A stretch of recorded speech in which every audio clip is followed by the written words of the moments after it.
This is when Paul was saying in Corinthians that it's okay, but if you can't handle, wait. But the danger is we have people who are not married, they are busy in churches. We have so many young men of God, pastors, before they marry. Yeah. They are ministering, but they are busy having sex. Sampling Every other girl. So, if you want to win a war of sex, come to church. If you want to face the war of sex, come to church. If you want to face the battle of sex, the real thing in church. It seems that sex is the biggest battle of this generation. Not the biggest battle. How we view it is the problem. Perception. We have demonized sex, and when you demonize sex, the human nature is whatever you hide, people want to discover. Cool. Two things. Yes. One on top of the other. No pun intended. So we are going to help men. Yes. At some point in time, because this is the podcast for men. And one of the ways you're saying, just before we went for the break, you talked about what women want. Yeah. You said something about they want. What did you say? To make a woman crazy about their sex, they prefer how you make them feel more than what you make them feel more than what you do to them. Exactly. That's what you said. Yeah, exactly. So this is what I'm going to help you understand is, as a man, I was telling you my struggle and how I became a star at playing around my struggle. I didn't have issues to stay in a woman. You see, most men think sex is staying on her for 2 hours. Yeah. I could not do it.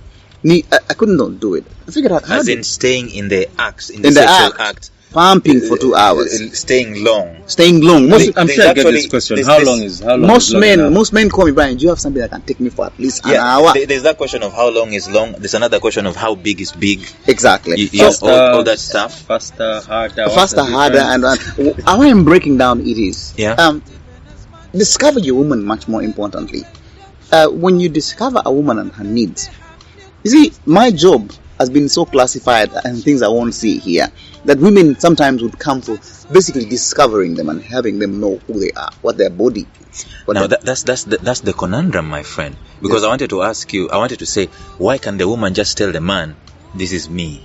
There are women who don't even know they are them. It's not just that they are women. There are quite a number. I mean, it's a big number of women. And even if they knew, will they tell you? How will they even know? Because most women have this issue that men are not teachable. How about those ones who feel like men know? He's a man and he knows. And then when it comes to the performance... Our natural aspect as men, we believe that we are on top of the game. Yeah. Until we get there and things are not flowing the way they should. Yeah. Like I said earlier, when I started discovering that, because my penis is weakened because of masturbation, what makes a woman come? There you go. What makes a woman come? And what is sex to a woman? Yeah. What is orgasm to her? Yeah. How do you discover her body? And I figured out that every woman is not the same. Right. If you're driving a Vertiz, it's a car. Yeah. It's a Toyota. Yeah. A V8 is a Toyota. It's a car. Their consumption rates are different. How you hit a pothole with a Vertiz is not the same way you're going to feel when you're hitting it with a V8. Yeah. And somebody else is driving a Range Rover. So when you're dealing with your wife or your girl as a Vertiz, study the Vertiz and its consumption and its different magics. Yeah. When someone gives you their Range Rover, you want to go to a petrol station to fuel 20k to go to Masaka. Yeah. Be like, I'm going to fuel. So it takes a point of study. So you've got to be intentional to discover your woman. Discover. You see, the Bible says, when the Bible talks about sex, doesn't say sex. The Bible says that Abraham knew Sarah. Yeah. Ooh. So knowing the word of knowing. Exactly. Yeah. The question is understanding, conceptualizing, knowing.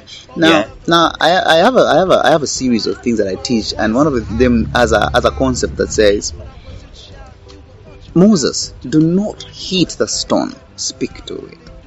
Right. Women have that concept. The moment you understand that story, God told Moses, speak to the mountain. Yeah. I have talked to women and they get wet. And he said, Brian, my husband can touch me for 2 hours and I don't feel nothing. So here we go. Because this is a common misconception that caressing a woman, any woman for that matter, makes her turn on. Which is not necessarily the truth. Not for everyone. Yeah. Mm-hmm. Based on what you're saying, I think that the straightest road to a woman's heart is through her ears. When I'm saying talk about words. When I'm saying words, You must study. It's knowing study. Knowing means you study the girl. Studying doesn't mean it stops at what you speak to them.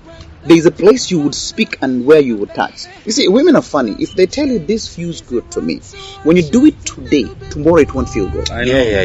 That means you're going to be creative. People have moved on. The other they slap it. They pinch it, because a woman's body changes with environment and mood. Depends on the That's why she will tell you. The cycle. She will tell you today was special, but for you actually just touched her and you entered. did. In your mind, I did absolutely nothing. And she was like, "Man, I like the way you did it." It's like, okay, so that means you didn't study. Yeah. And for me, I've learned the basics. The physiology of a woman is such that when you win the vagina upstairs, this one is automated. So you focus up, and the focus up. You see, I teach something called sexual kung fu. Sexual kung fu is about knowing your sexual energy and what drives a woman. Sexual energy is such strength that by the time you win a woman's sexually, your sexual energy has won her over. Every time she looks at you, her neural system registers an orgasm. Every time she sees you, she goes like, sex to women has a previously. Do you know that? Because it's a series for them. Previously on this episode, previously on Solid Jamaa. Exactly, previously. We got previously on Solid Jamaa. And there it is. So when a woman's previously with you has, he bite my clit. We should edit out the way you say previously on Solid Jamaa. I like that. So when you do your previously on Solid Jamaa, we have sex therapy. A guy will be like, previously on sex. Previously on my game with this guy. Yeah. It was rude. She's pathetic. So she turned off already. Exactly, because previously was bad. And that's why I tell people, your confidence to the girl is what drives her crazy. She comes with this confidence that Bryan, by all means, will discover me. So your job not to disappoint her will be like, I know what I'm doing. Sex is like a chess game. You know chess? You know chess? Yeah. I play chess. I play chess, but a beginner knows only one move. Yeah. In every move, but a master will know 4 to 3 moves before you move. Before you can even move, yeah. Exactly. Yeah. A grandmaster knows 8 to 10. Yeah. Like, by I'll be done with the game. Yeah. That is what sex is. You will know she's going to come, and I will hold her. I'll look at her eyes, and tell her, "You're beautiful. I love you." And then you know where it's going to escalate. But you can't be a man who does not have a plan of how to flow. You guy. Now, Bryan. This is, I think we started in the deep end before we could go through the shallow end. This is the shallow end. Yeah. Right? The worth of a man. The worth of a man. Right? At some point in time, a man's worth. And I know in your work, probably you've come across guys who feel less worthy because of their sexual imperformance, if there is such kind of a word. I have 3 who want to commit suicide because the woman told them, "You're not a man. Which type of man are you?" Yeah. A man told me, "Bryan, my wife told me that why are you disturbing other girls, yet you can't perform." Our problem is, the guy said, she said, "My problem is not you having sex there. My problem is you are shaming me that I'm with a man who cannot satisfy sexually." That's our problem. Now, I've been with 90% of my clientele are women, funny enough.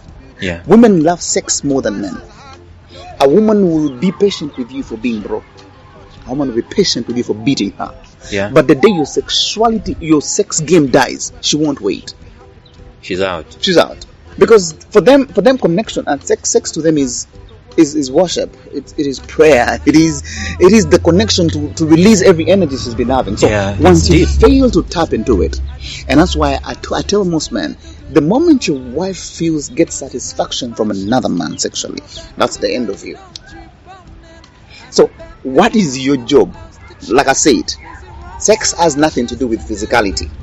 Like I said earlier, physicality is a limitation. If you have your small guy downstairs, your apparatus does not matter how you function.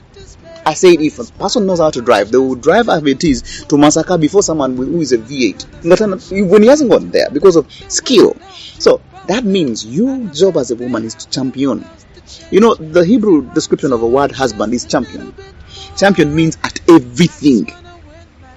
So how do you call her your wife yet you don't know her?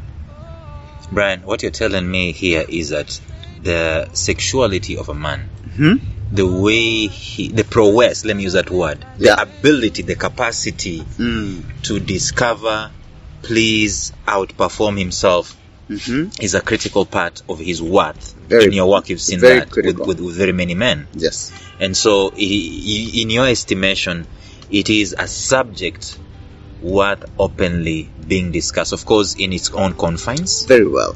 Yeah. One thing I realized with women are such funny that you don't ask her, can I touch you like this? Yeah, in fact, it puts her off, right? But touch her and say, do you like how I'm doing it? In the process of her saying, do you like, she will figure out and change exactly onto different options. If you've been touching her like, do you like what I'm doing? And the process about this, does it feel so? Wait, go back to the other. So you're engaging her now. Right. But that's the process of discovering. Yeah. But then most men think foreplay. I've had a girl who can say, Brian, I hate kissing. But this man thinks foreplay is about kissing. That means you don't study your girl. I am a married man. But I don't think that because of what I want, my wife should want it. Discovery makes you a man who's ready to learn. I have told my wife time and again. Brian, it sounds like it's a full-time job right there. Let me tell you, it's a full-time job to discover your person. Yeah. There are days you are used to this, another day. I told you it's a series. What you watch in episode 1 of the Solid Jamaa is not what you're going to follow. The other, you had an episode of marriage, of finances, now we're on sex. Yeah. So the time is going to come when the day is not for sex. But guess what? It will escalate into sex. Yeah.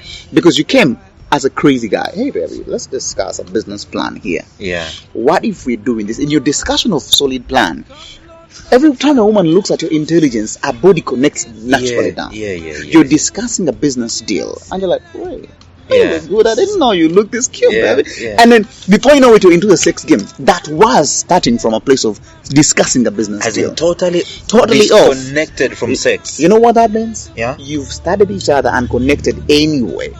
See, sex is intentional, but never prepare for sex as a man. Be ready all the time. Hold on, don't have a template? That's what you're saying? No, there's no template. Every time you get a template, you become boring. Oh, how? He has called me baby girl. That is sex. Oh, he has brought roses. Now we're going for sex. He has put on music. Now it is sex time. No. Don't be predictable. Just be ready all the time. Strike like any other time. We're going to come back from the break. I'm going to come back from the break because most of the people that listen to us are women. Oh, yeah? It's true, by the way. We have to tell these women what a man's idea of sex is and what is romance, because I want us to go back there. We're living in a generation of fast sex. People are too busy for foreplay. What is the romance? Okay. Yeah, so when we get back from the break, women, this one's for you.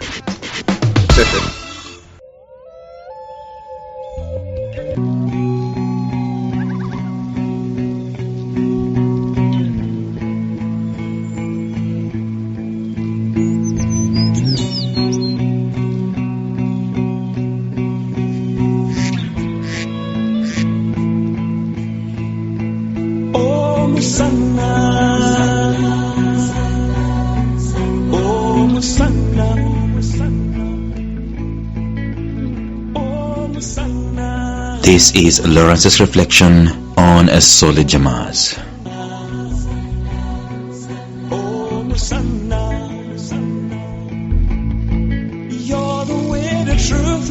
My reflection today is about spirituality and sex. Of course, the episode today is purely about sex education. I've come to find out that there are some things that spirituality, or let me just say religion, imposes on people, so much so that it stifles their freedom in terms of sex. People go into the sexual bed or in sexual relationships with preconceived religious ideas on what is taboo and what is not taboo. Let's make it straight. Sex, of course, is ordained between two people. If you're coming from the Christian circle, it is between a husband and a wife. It has its own boundaries. It has its own confines. It has its own consequences if it's not done right. That being said, it doesn't add any value to those who are married to add taboos religiously that are not necessarily helping them in one way or another. When we approach sex in a way where we think that